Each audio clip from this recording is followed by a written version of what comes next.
Le petit matin Sud Radio, 5h-7h, Benjamin Glaise. Il est 6h40, Sud Radio, la vie en vrai. En 2024, 665 infirmiers libéraux ont été victimes d'agressions dans le cadre de leur travail. Un chiffre en hausse de plus de 6% en un an, mais il reste encore largement sous-estimé car il ne comprend que les violences qui ont fait l'objet d'un signalement.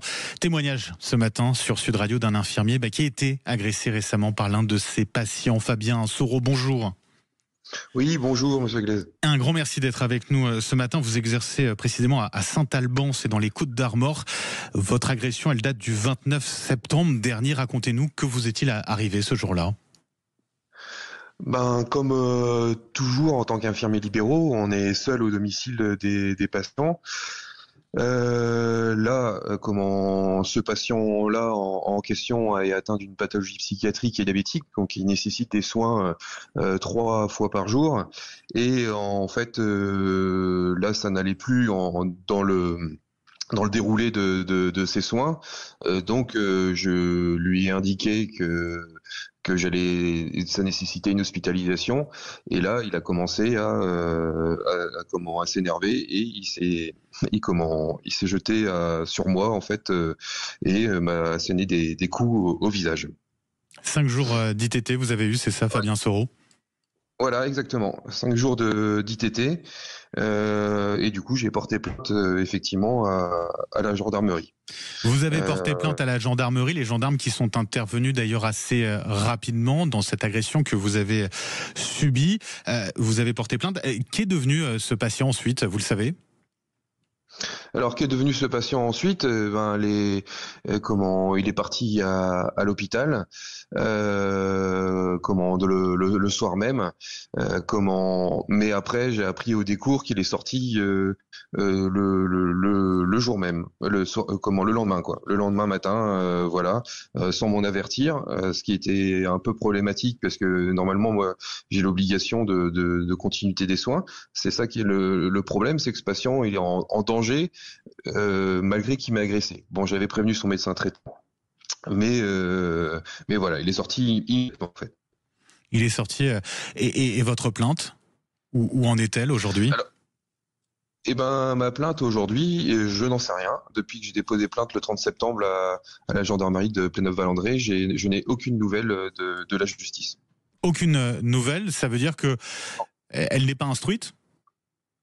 Je ne sais pas. Vous le savez pas ? Je ne peux pas vous dire. Je ne peux pas vous dire, je ne sais, j'en sais rien.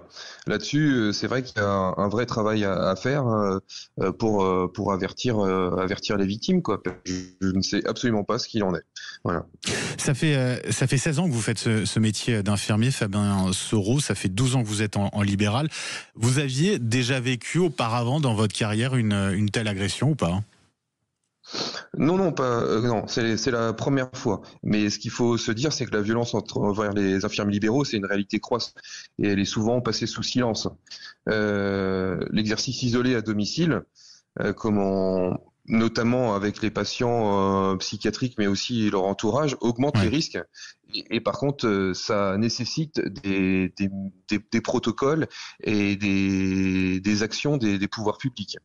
Vous avez été marqué par cette agression, vous avez réussi à aller au-delà, vous restez encore traumatisé.